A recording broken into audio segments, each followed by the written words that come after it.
All right, everyone, it is 1 o'clock, so we will get started. If you're just joining us, welcome. I'm Devin Waugh, the instruction librarian for NC Live. This webinar is part of NC Live's DEIA learning series.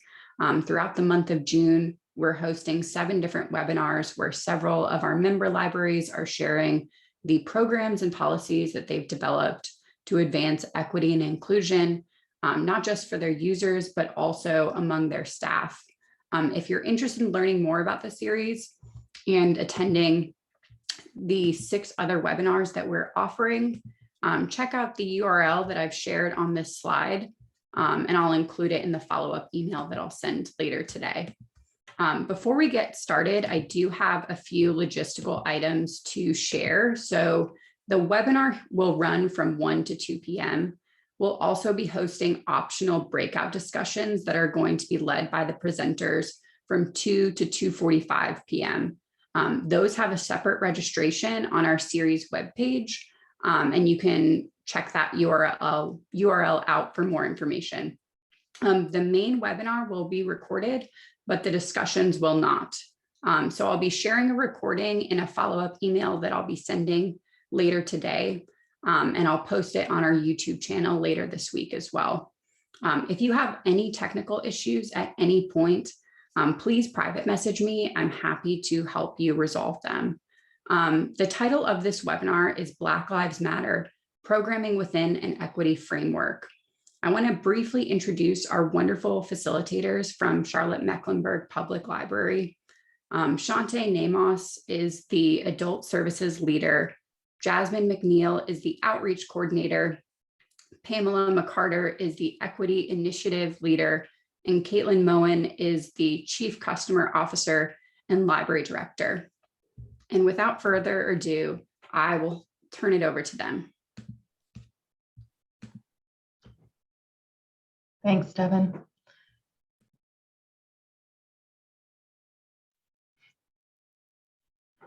All right, thank you everybody for having us here today. As Devin said, my name is Caitlin and I'm the Library Director, Chief Customer Officer for Charlotte Mecklenburg Library. So first I'm going to talk a little bit, Chantez, if you want to move the slide forward. The agenda for today is I'll give a little bit of a background of how we got here and how we moved into launching this program initiative. And then as you can see, I'll hand it off to Jasmine to talk about sustainable programming and partnerships. And then Chantez will dive a little bit deeper into online programming. So, and then you've got the breakout sessions listed there. So we hope that you'll look to join us in those as well.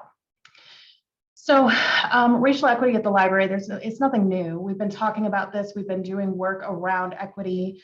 I included some information here on some of the things that we've done here at Charlotte Mecklenburg Library. By no means an exhaustive list in 2019 and prior. So as you can see, our community read title was The Hate You Give, where we dove into how to talk about race and did training and facilitated sessions, working with community partners throughout the Charlotte Mecklenburg community in order to talk about race relations and equity in our community. Beyond that, we've got training, and Pamela serves on a leadership team with Mecklenburg County in order to equip our staff in order to advance racial equity within our organization. We also have lots of programming that happens all the time. So learning circles, we have a dialogue facilitation team that assists partners and community members with working through difficult conversations. We work on having diverse books in the library, and we even have things like Reading in Color, which is an initiative that Jasmine actually started. And so just going to say that racial equity at the library is nothing new prior to 2019. But then 2020 happened. And so here you can see a mural that was painted on the streets of Charlotte about 11 days after the protests started here in Charlotte, and it's 17 local artists painted this mural. I'm not going to go deep into details. We all know 2020, the murder of George Floyd really just exacerbated and made even more clear the crisis in our community around racial equity. And as a library, we immediately, of course, jumped into doing what we can to help both our staff and our community. So in 2020, Chantez, if you want to advance, we did what everybody did. We issued statements to both our staff and to customers. We also did a little bit more, some organizational focused work that I think is really important. Our former CEO, Lee Kiesler, launched a legacy audit to take a look at all of our art and our namings and our commemorations to identify problematic things that we were displaying in our libraries. And that resulted in artwork being removed from display, as well as one of our libraries being renamed. In addition, we started a racial equity task force that is putting together a plan to advance racial equity within our organization. Pamela worked to facilitate conversations with staff and pull in outside facilitators. We launched equity impact circles for staff and for the community through a partnership with Community Building Initiative. And one of the things we heard from staff when we were talking about how can we help, what do we need, is that we had done Pride t-shirts a couple of years ago, and we had never done any sort of t-shirt that Black employees felt connected to. And so we started working on a design for staff t-shirts, and this becomes important later, so I will circle back on that. But through all of this, we were kept being asked, but what is the library doing? What is the library doing? What is the library doing? So we started taking stock of what we were doing that was more community focused. We already had Engage 2020 programming in motion, which was a major initiative in partnership with DPLA that was celebrating 100 years of the 19th Amendment and really focusing on women and specifically women of color and how they advanced voting rights.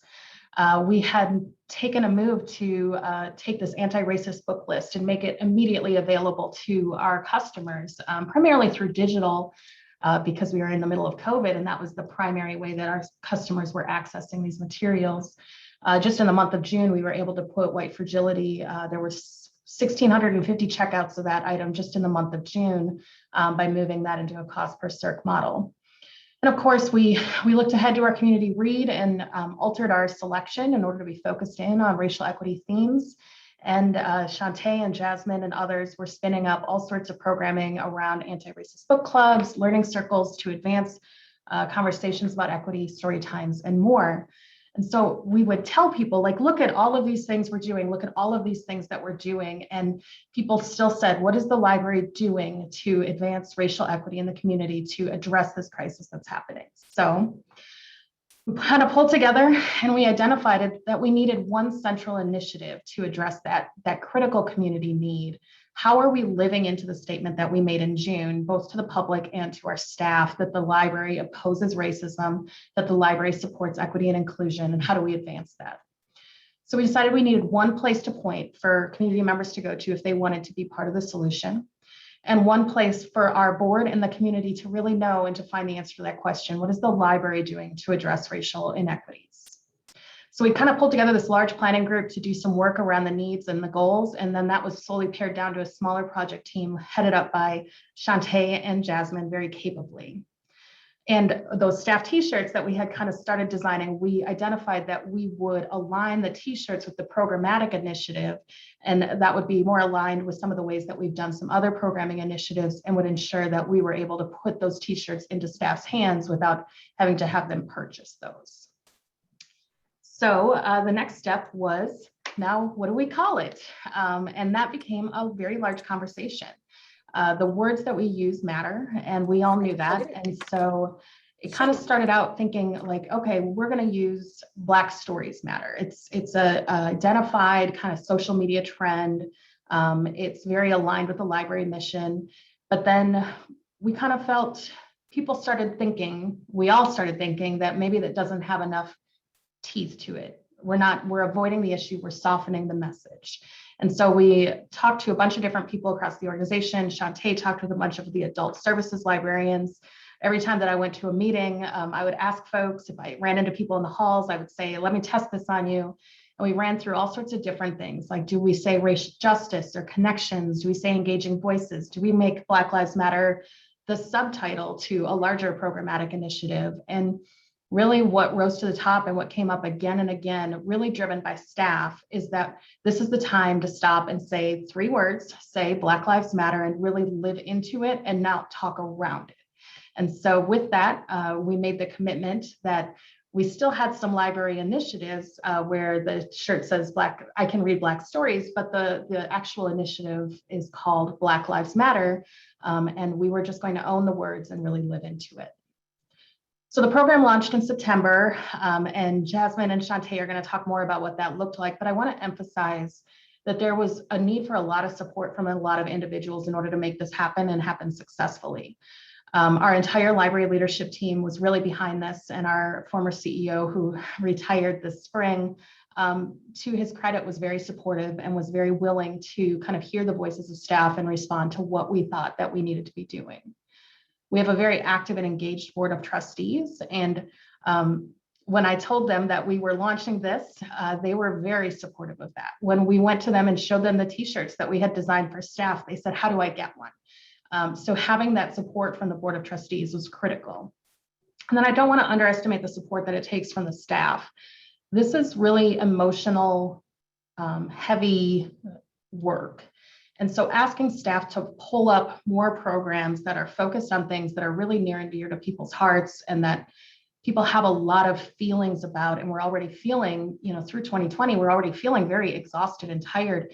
It was a lot, and people really stepped up and really lived in that level of gray between what is racial equity programming and what is diversity program. And we're really thoughtful about it and really put forward some really good quality stuff. And so we had staff doing programming and writing and everything from across the system, but we also had collection staff figuring out how to make these items available.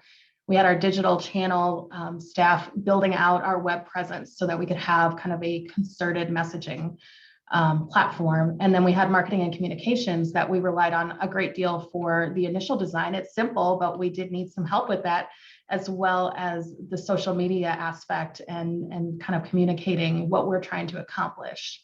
And then finally, we really needed support from other community partners in order to make this a success. And I know Jasmine's going to talk about that next. So I will hand it off to Jasmine to talk about sustainable programming and community partnerships. Thank you, Caitlin. So in thinking about beginning this new initiative, our main approach was to create programs that could be sustainable beyond the major crisis that the community was facing at that time. We didn't want to just seem like we were reacting to an issue and that it was going to be a temporary thing. What we wanted to make sure was that in addition to the statement that we were saying, Black Lives Matter, that we conveyed that through our community impact and our programming. So in doing so, we realized that we're only one entity and that we're not experts in social justice movements. So we felt like it was important that we strategically built partnerships with community members that were already doing this work, or community members that can help us get our word out or get our programming out to a whole different audience. And, partnerships that we could build, that we could do the same thing for them. So with these partnerships, it would help to extend our reach beyond our customer base that we already had, as well as give them a platform to promote their programs and resources to our audience. So we created a program plan with the team. We got a team of about 8 or 9 staff members, and we from all throughout the system, children's staff and adult staff, because we wanted a good variety. And we started putting together a program plan and a partnership list of who we felt like we could potentially partner with. We broke the team down into sub-teams. So, half of the group was more so focused on the programming aspect of the Black Lives Matter program, and then the other half was focused on building those partnerships, reaching out and talking to the community about what it was that we were trying to do, and figure out what way we could get involved with what they were doing and how they could get involved with what we were doing. So we ultimately created a program plan immediately with the team. And this program plan is later going to be explained more in depth by Chantez when she goes over programming, but it included a strategic way to approach programming as it pertained to this initiative. So shortly after beginning, one of our team members began creating a Black Lives Matter monthly calendar. So we already have a digital calendar on our website that we have for all of our programs, and some in our locations, they provide calendars as well, printed calendars, but we wanted something specific that if customers called or if someone in the system was looking for Black Lives Matter related programs, it was one central spot that they can go for it. And this is also sent out to the partners that we ended up developing through the program as well. So some of those partners are listed here, and what we typically do is send out weekly and or monthly partnership emails that would just include the calendar and more information about what we have going on. Chantez will talk about our Facebook Live series, but that's typically like our featured program or programs of the month. And so we'll use that time to highlight it as well as to try to promote it to get more attendees and get the word out of what we're trying to do. You can change the slide. So through everything that we were doing and through our partnerships, we created these long-term programs from this. And as Caitlin just mentioned, we were already doing things and we already had some things going on, but we realized that some of these things we're better off long-term and not just one-off programs just to check off. So we started off with our blogs, and these go out in the beginning of each month. We typically try to have a minimum of 3 blogs sent out per month, and they're specific just to the program. And we're trying to get more people, more voices heard, more people involved. So in addition to our staff providing blogs for this program, we also ask community members to get involved. So if it's something that you want to do, definitely reach out to us, because we're trying to make sure that everyone's voice is heard as it pertains to this. And also continuing on the social justice book clubs for both adults and teens. And we also started last month in May, the Black Entrepreneur Series, which started the B interview series, which is located in a separate YouTube playlist on the Charlotte Mecklenburg Library's YouTube page. And it's basically where we are interviewing local Black business owners and talking to them about the importance of Black ownership and the importance of entrepreneurship and some of those barriers and things like that. And then we had a live panel in May for different Black owned businesses that weren't featured in the interview panel. And if you know anyone that would be good to interview, have them reach out to me, because in addition to the series, I felt like it would be great to extend that beyond May and to have it as an ongoing thing so that we can constantly feature different Black owned businesses here and get their voices heard. And as Caitlin, Jasmine, I think your audio. Did it cut out? I can hear you. You hear me, Chantez? Yeah. Okay, I hope everyone else hears me. Does everybody, can y'all give me a thumbs up? Okay, cool. I see someone else say they can hear fine. Okay, sorry. And then the Equity Impact Circle. So this was, again, in partnership with Community Building Initiative. And this started off as something internal with just the staff. And so we saw how impactful this was with the staff, and Chantez and I sat down and tried to figure out how can we make this a regular thing that's offered. And so with CBI, we came up with this plan to offer Equity Impact Circles every other month. So what it is a 5-part series, and it's like kind of like a learning circle. And I think my biggest takeaway from it is just getting the perspectives from the people that are attending. So there's like a maximum of about 15, and we try to get a diverse group together, and where we kind of have a discussion around a topic or a video that's introduced, obviously with an equity lens. And so we, like I said, we offer this every other month. We just wrapped up, and we have another one starting in July. So if you are interested or know someone that would be good with that, definitely check out our website to sign up. And then I Can Read Black Stories. So we've been the library is known in the children's world for story time. And so one of our team members felt like it was important that we provide story time specific to this initiative to kind of elevate those stories. So every Saturday, I believe at 11 o'clock on the Imaginine Facebook page, we offer the I Can Read Black Stories. So that is weekly. And these are just a few of the programs from this initiative that we developed and that is just going to keep going beyond. And so I am now going to pass it to Chantez so that she can talk more in depth about the programs as well as our Facebook Live series.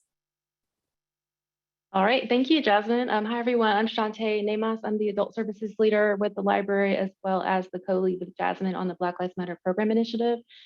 And I'm going to talk through our online programs as well as some of the specific things that Jasmine mentioned. So I thought it would make sense to start with online programming in general. Since we planned this program entirely during COVID, it's all online. We've never had an in-person program with this initiative.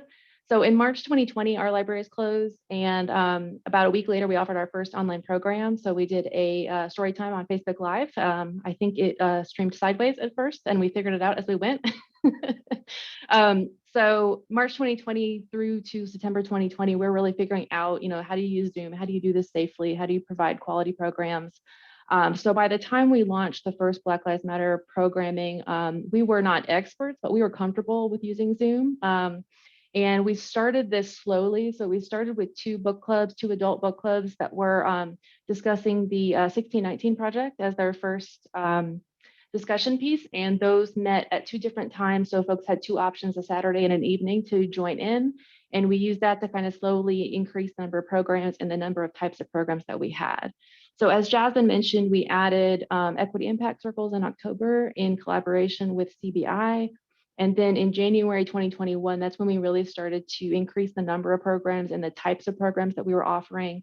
That's when we launched our monthly Facebook Live series. That's when we launched the I Can Read Black Stories Storytime series that's weekly. And on this slide, you can see these are screenshots from some of the programs here on the top. That's Jasmine leading the Black Entrepreneurship panel this past month, an author event in the middle there, and our community read event on the bottom. So this is an overview just so you can kind of get a sense of what types of programs we were doing. This is for all ages for the Black Lives Matter Programming Initiative. Obviously still pretty heavy in the book club area, but the story times have become really central to the programming that we're doing. And I'll talk a little bit more about the story times and a couple other program types, but you'll see learning circles there. Learning circles have been really great during this whole process. They're similar to the equity impact circle Jasmine talked about, but they're just using existing curriculum like a MOOC or a free online course, and then you work through it as a group together, normally in person in a room, but right now meeting on Zoom and working through the content week to week. So you get to build a rapport with a group of people over time, which is really great. Also, we've tried some film programs. Those are a little more difficult because you can't stream a film on Zoom. For most films don't let you stream that way with the rights and the way it's set up. So it's more like a watch on Canopy, come back and discuss. But I think we've found it's really great to have multiple different ways to have folks engage with this content. It's not just always a book club or always a speaker, having multiple different ways and formats for people to get involved. You probably are wondering what gaming means and how we're gaming around Black Lives Matter. That is a teen program that one of our staff members piloted, which is a D&D program using the Harlem Unbound book that goes through from the perspective of someone living in the Harlem Renaissance. And it discusses all sorts of different types of issues with 14 to 18-year-olds. So that's still ongoing and is offered frequently.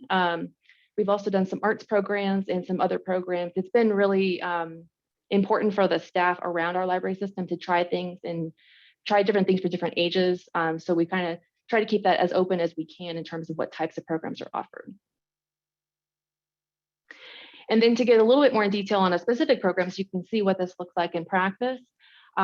This is one of my favorite formats for a program because anyone can do it. It's free besides the staff time. There's no supplies. There's nothing required for this program. It's completely flexible. So this is a program developed by an adult librarian at our Allegra Westbrook's branch called the TED Talks Discussion Group. And Jeremy started this before we launched the Black Lives Matter program. This was just a general group that he was a format that he decided to use while we were meeting over Zoom. And the basic premise of it is he chooses 3 TED Talks on a topic and then a series of books to kind of on that same topic, puts those in a book list. And then those go in the calendar description. So then the participants come register, they can click the link and they can watch the 3 TED Talks before they attend. And then they have reading for further reading for after the fact. So once BLM launched, he put together these programs that you see here. So these have already occurred. All these book lists are available on our website if you're curious to see what these look like. But these give a great way to, an easy to access way to engage with this material.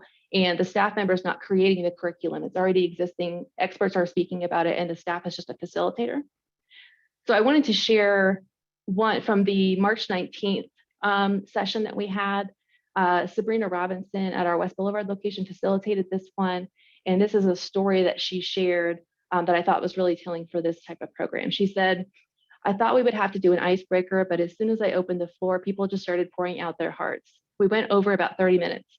Nikki and Esther returned from our last discussion. Esther actually lives in Mexico and was so inspired about her experience, how her experience paralleled with Black women, since there have been protests where she lives for equal treatment of women who have been severely unprotected. All women of color, everyone shared something at one point, and it even turned on their cameras. My heart was so full and everyone was so supportive of each other."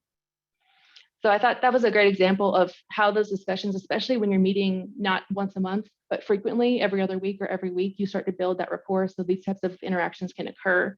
And we've also seen a great number of international folks joining our online programs since there's no physical barrier. So that perspective has been really nice to have added in there.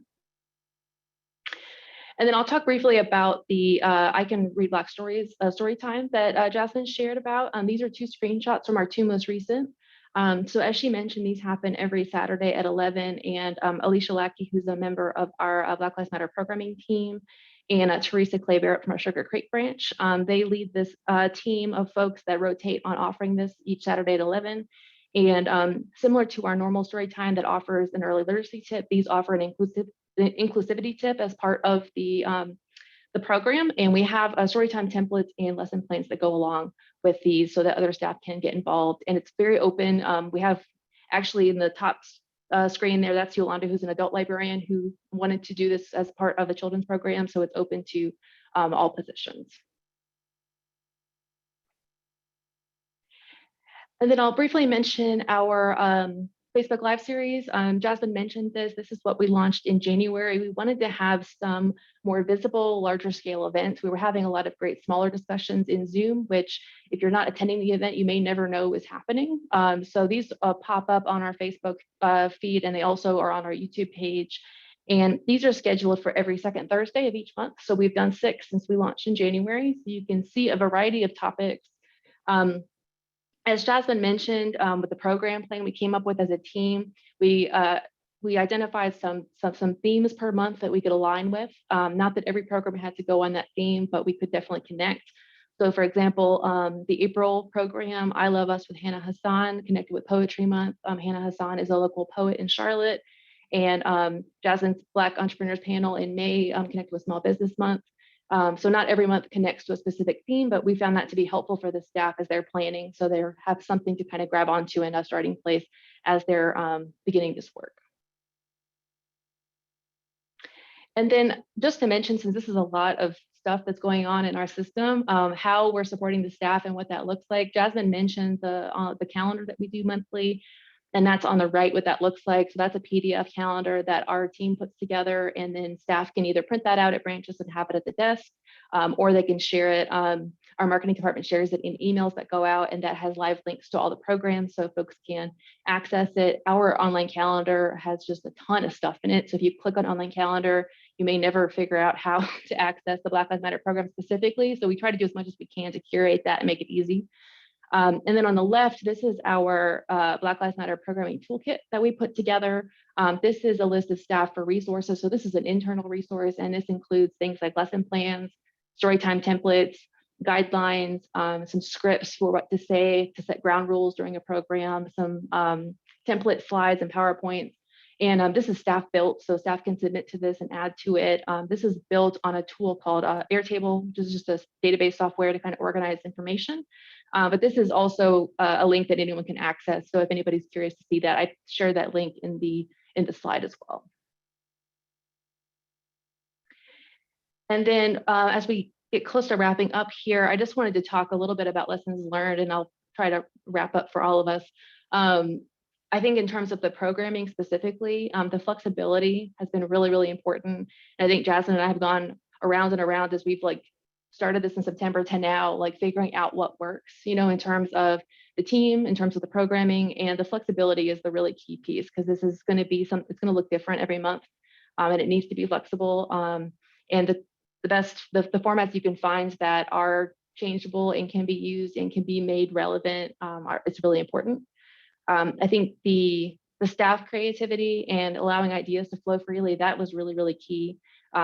our team can come up with some great programs, but to have the whole staff involved is really, really great so that you get all different perspectives. Regular communication with staff and customers, I think that's been really key. As Jasmine mentioned, the emails that go out to partners to let them know what's going on, as well as we do regular emails and posts for our staff so that they know what's going on, so it's always out there. I think the Facebook Lives have helped with it constantly being on people's Facebook feed so they see it and they can engage with it. And then finally, not being afraid to ask questions or try something new. I think that's been a key for all of us and being able to have these conversations. And then I will wrap up with a video that I think will work. So I'm gonna go ahead and play this. This is a story of impact from someone that participated in one of our equity impact circles. I want to talk a little bit about 2020, the impact of the pandemic. It was the pandemic that couldn't shut down the library. And there were some offerings that were made available through the library that had a profound impact on me. The one I want to speak about is called the Virtual Equity Circle. Together, we openly discussed our own experiences, our hopes, our fears, our frustrations, shared our dreams that came into focus during the awful events in the summer of 2020. The library was there for us. And it was all about the importance of not just trying to understand social equity issues or put yourself in the shoes of the other person. It was to do something, not just try and understand, but to actually accomplish something. That was a real incentive for me and my wife. We were able to deposit some money with M&F Bank, the oldest Black-owned bank in Charlotte. That money, those monies will be used to help fund and invest in other Black-owned businesses. So I want to thank the library for not shutting down during the pandemic and offering.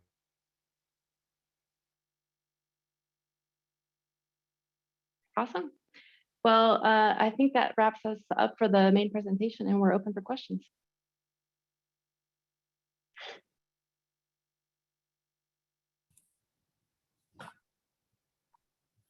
Oh, two questions.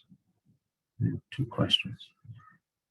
So how do we ask the questions? Do we type the questions or do we just ask the questions? That was my question for Devin. Are we just? We raise our hand. Should I just call on folks? Eddie, you're welcome to unmute yourself and just ask questions. Folks, you're also welcome to use the chat, whichever you feel more comfortable with. Okay, I have two questions actually. My first question about this particular branch. Is this the patrons that frequent this branch? Is this in a predominantly African-American area, or is it an integrated area? And my second question is this the only branch in that system that has Black Lives Matter programs?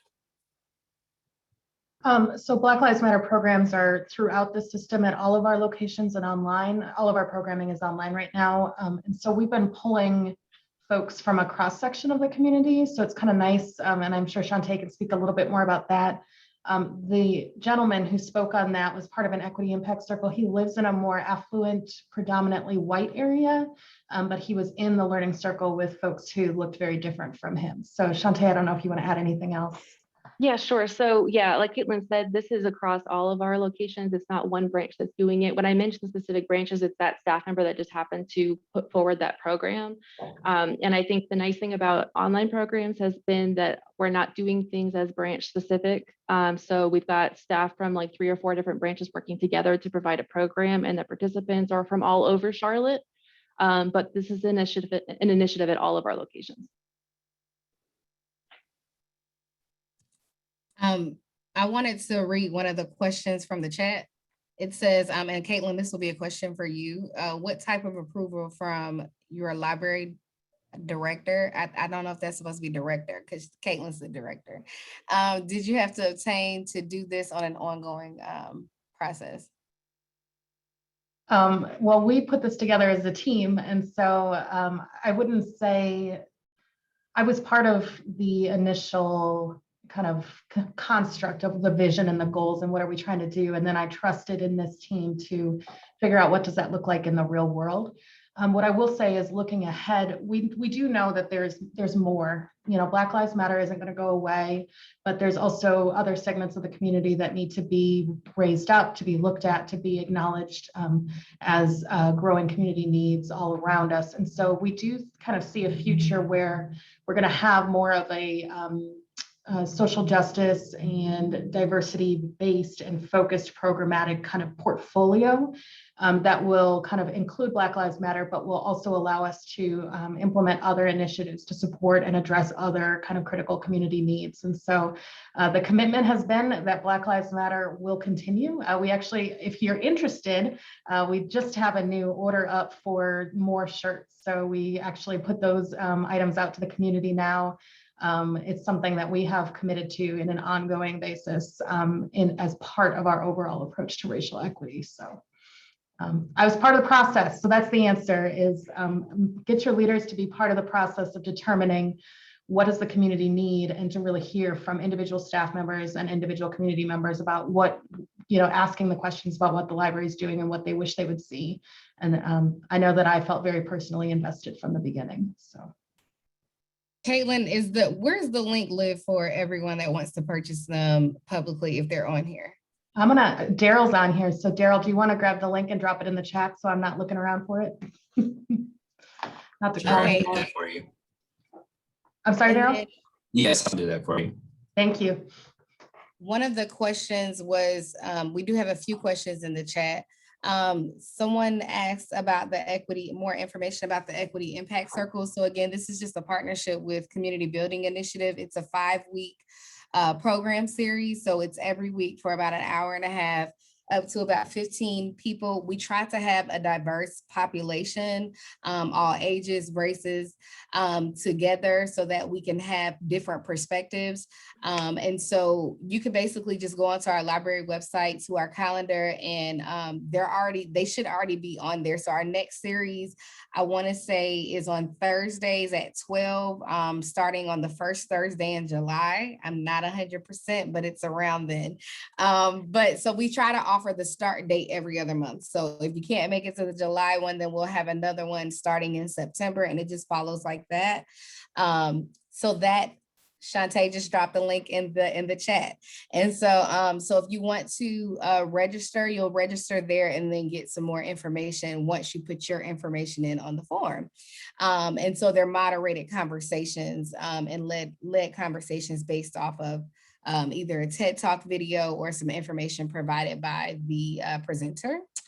The next question, someone said they wanted to buy the t-shirts. Hopefully that was in the chat.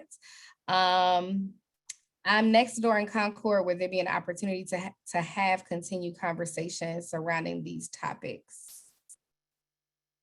Chantez or Caitlin, did you want to respond to that?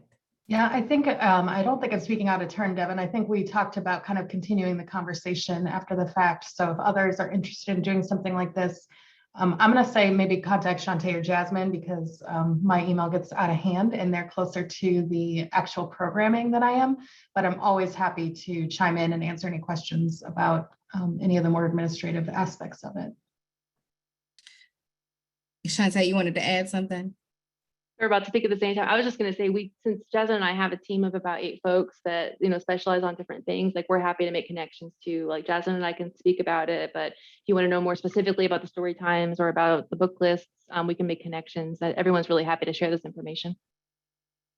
And then I think right now, regardless of where you are, this is the best time to get involved, because all of our programs are virtual versus when we, prior to the pandemic, it was based off of a branch. You can be involved in these programs from anywhere where you are, because they are virtual.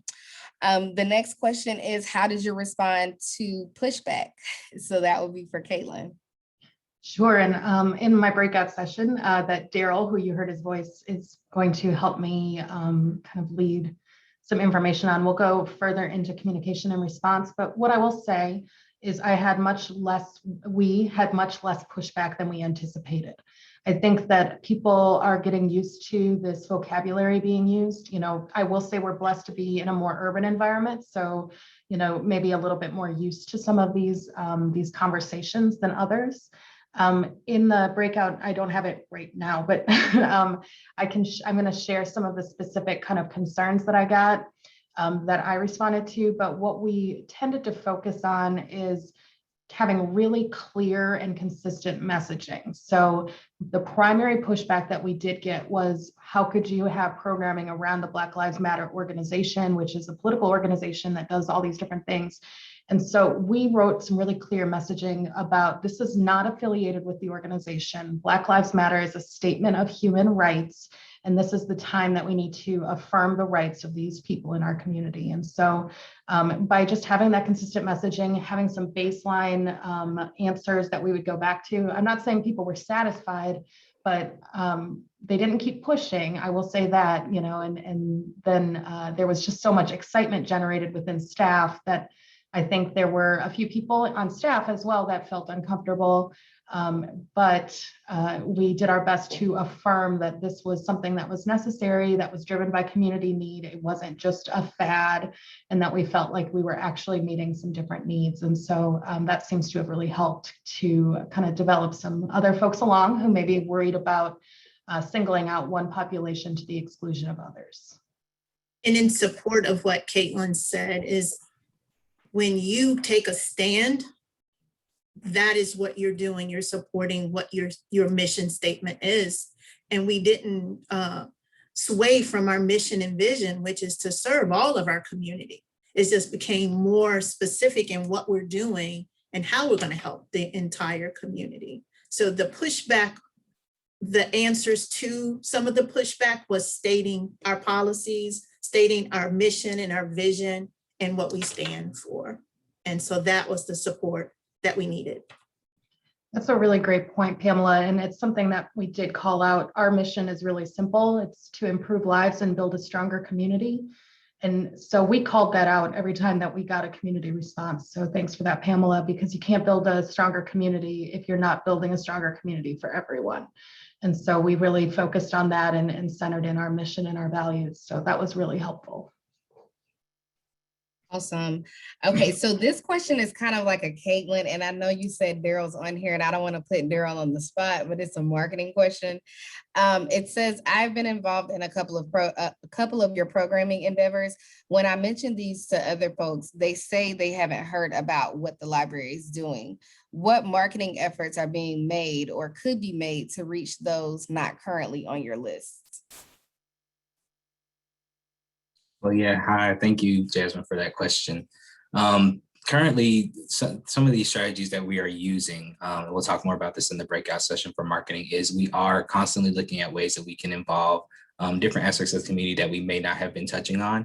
But some things that we do and have been doing are, we've reached out to our media partners, whether that be television media or radio. We have a partnership with Beasley Media where we do radio spots across several different stations, across different genres of music to reach out to different populations. As well, we work with some of our print media as well. So we have partnerships with the Charlotte Post. We have partnerships with Hola News, which is our Spanish language media partner as well. And then of course, you know, within the system, we have email marketing that we do every week and monthly as well. And of course, for social media, we post about our programs on social media. But we are always looking for different ways to kind of reach out to different populations and, you know, not exclude anybody. So hopefully that answers that question. But if there are any other suggestions from people of places where we should be targeting or where we could get some of that messaging out, we're always open for those recommendations as well. And then we also have a separate Black Lives Matter page on the digital branch. So if you go onto our website and you type in Black Lives Matter, there'll be some redirection to that. And so it kind of keeps this initiative centrally in one spot. If you are actually going to look to, if you visit our website, like if you're already used to coming onto our website for that particular audience. Our next question is, how much leeway does a public library have to advocate for specific policies in your community and in the national stage? I think that's a whole other discussion and conversation, but what I will say is that we don't look at this as advocating for a specific policy by any means, but rather advocating for a group of people in our community and for a social issue and the attention to be paid to that. And so again, it's the same answer that we've said to individuals who are, kind of concerned about content. This is about human rights. This is not about specific politics. This is not about anything that's going before Congress at the moment, but rather an education piece to form those community connections in order to advance this kind of social movement to affirm the human rights of individuals and ensure that we are raising up the crisis that's happening. So I'm not gonna go too far into advocating on policy, but I will say that that is not something that we feel like we've been doing in this. We've been very clear we're advocating for people. And I think that that's an important distinction to make. Chantez, did you want to add in that? I'm sorry. No, there's a couple of questions about what in-person programming is gonna look like and if we're gonna do hybrid or how we're gonna keep the program alive as we transition. Open question. Figuring that out right now for our programs in general. And Angel asked about hybrid and somebody else asked about completely back in person. I think in some ways it'll get stronger in a branch environment where people are able to be face-to-face with community members. But the online has been so popular, I think we'll likely keep, Facebook Live, that is something monthly that is a great way to get a lot of people together in one space with limited staff time. So probably some hybrid of both is what we're looking at, but we don't have the answers to that for any part of this yet. So one of the questions, because this is kind of going back to one of the questions that was asked about the pushback. What is the response, or what response do we give to people that have the pushback of, well, what about everyone else? What about those other groups when we're saying this? Go ahead, Pamela. Just really quickly, is that whenever we're doing this work with race, it's not Black exclusive, it's inclusive. And when we start with race and the Black Lives Matter, is because this is a demographic that has been marginalized and attacked for years. And so there are things that we can do to address those, but it doesn't mean we're not going to address any other population. And so that's why I said it's not exclusively we're thinking about that. We're going to include these. So the steps that we do to help with the biggest elephant in the room helps any other population that we are going to work with. So those are some of our pushbacks that you do hear that. You're going to hear that, but you have to understand the population that you're working with. And I know within smaller, I'm a country girl where my community was not diverse. And so there's going to be some kind of pushback in that. But those are the questions that you have to ask, is why?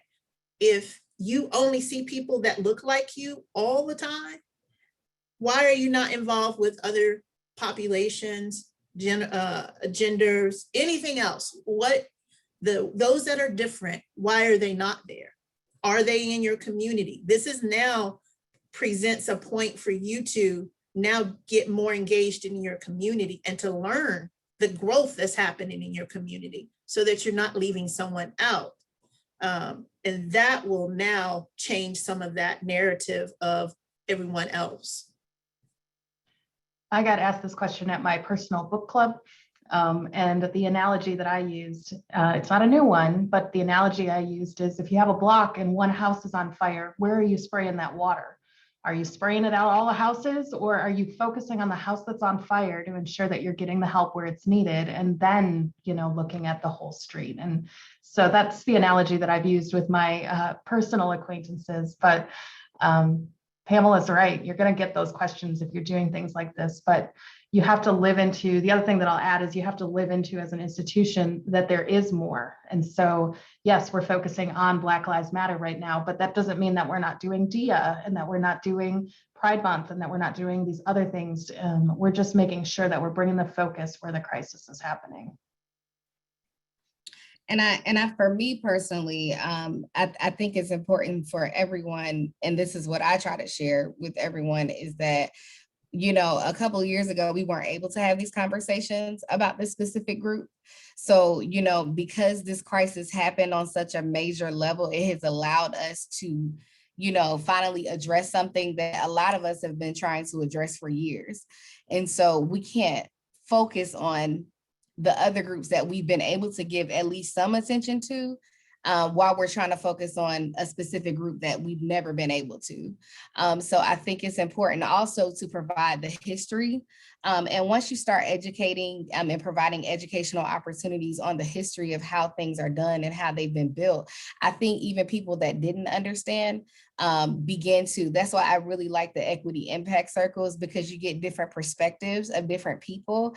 And a lot of times I'm the main moderator for those, and I've done about 4 now. And a lot of times the main thing I get from a lot of people, even people that are not of color, are like, wow, I never realized how much I contributed to this.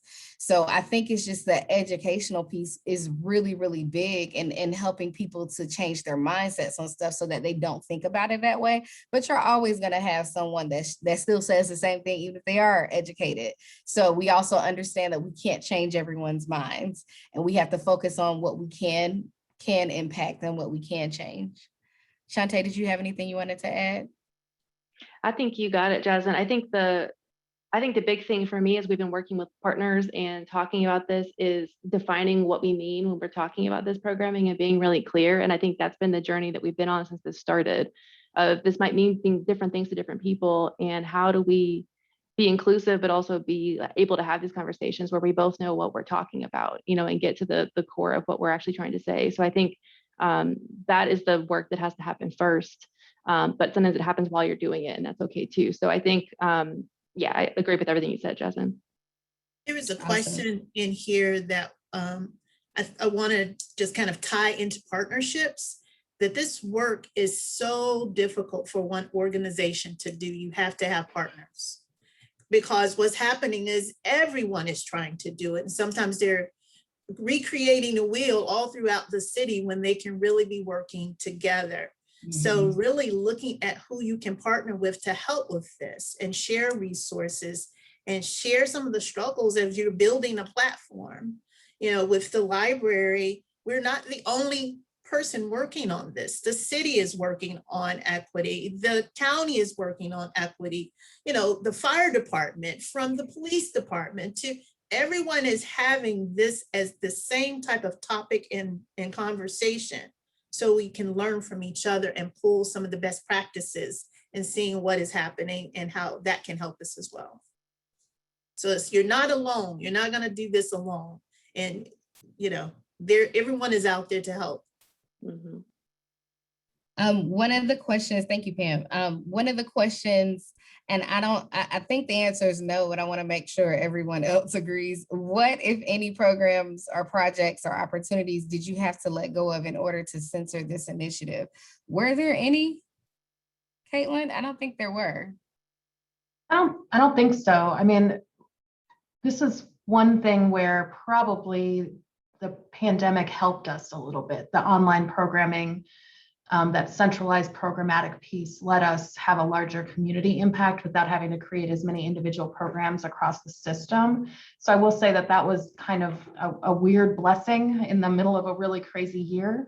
But this work was so aligned with the work that was already happening. What this did was instead pull together some of the pieces, affirm the importance, and then really focus on it so that Chantez and Jasmine really thought about, like, oh, this makes more sense as a sustainable programming initiative rather than, you know, kind of those one-offs, which, I mean, I think y'all know that sometimes series are, you know, they're less work in the end, right? Once you get them going, you know the structure and you know the cadence rather than constantly, you know, kind of drumming up individuals. And so I will say we didn't put a ton of money behind it. So it's all been done through our normal programmatic funds and things like that. And so again, being in an online programming year probably did help to not have to kind of just make some of those decisions between those different things.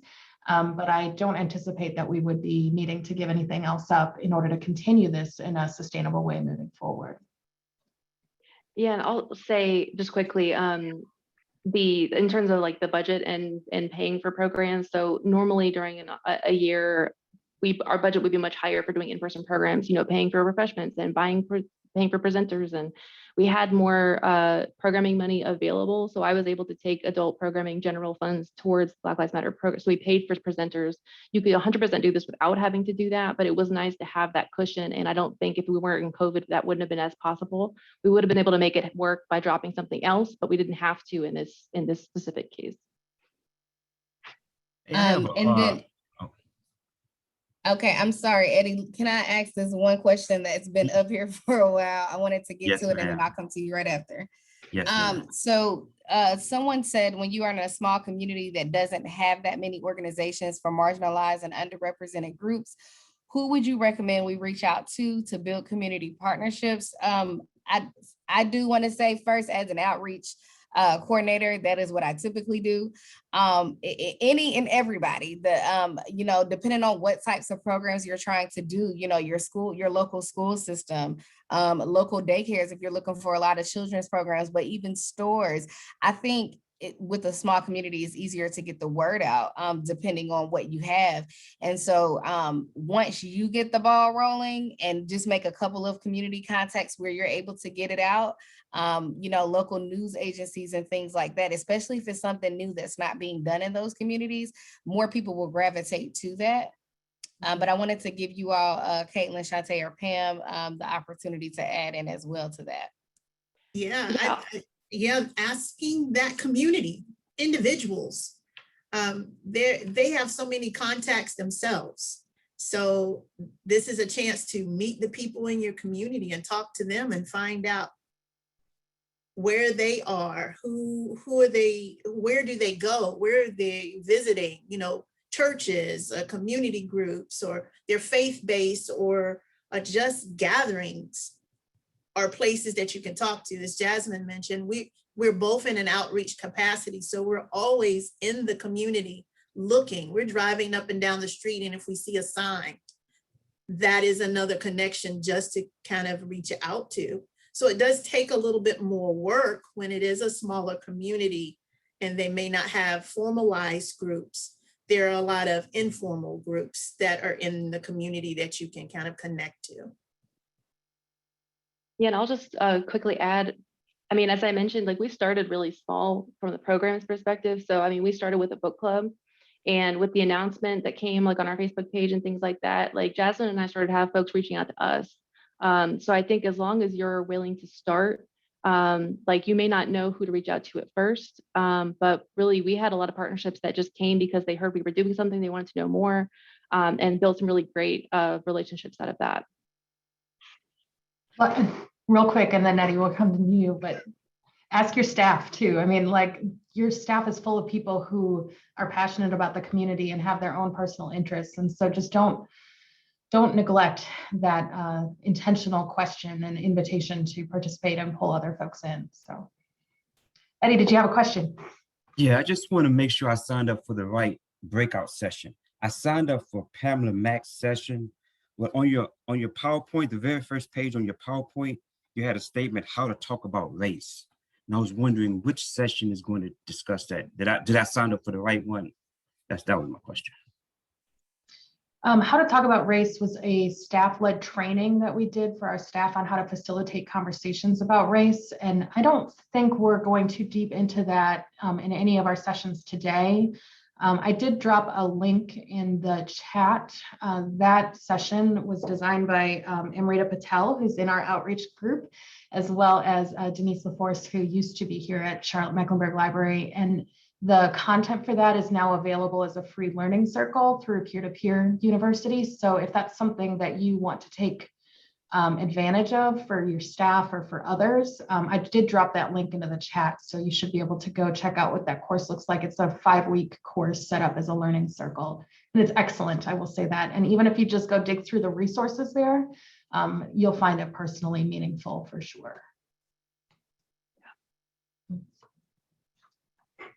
Thank you all so much for this webinar. I am not seeing any other questions so far, so I guess we'll transition to the breakout discussions. Folks, I've saved the chat, and so you will get a follow-up email today with the recording, with all the slides that you'll see, as well as the chat transcript with all the links that were shared by presenters and other Charlotte Mecklenburg Library staff today. I had a couple of people private message me in the chat asking if we could record the breakout discussions. Presenters, would that be all right with you all? Good. Okay. So folks, if you, Jenna's saying, please, yeah. So folks, if you want to attend any of the breakout discussions, we're about to have those in just a few minutes. You're welcome to attend. You also don't have to if you have to go away for a meeting or anything. I will record all of those and then make sure to send those in the follow-up email as well. All right. Well, we will end this main session. If you signed up for a breakout discussion, that is a separate Zoom link and registration, and I will see you all in just a few minutes. Thank you so much, presenters. We'll see you in a bit. Thanks, Devin.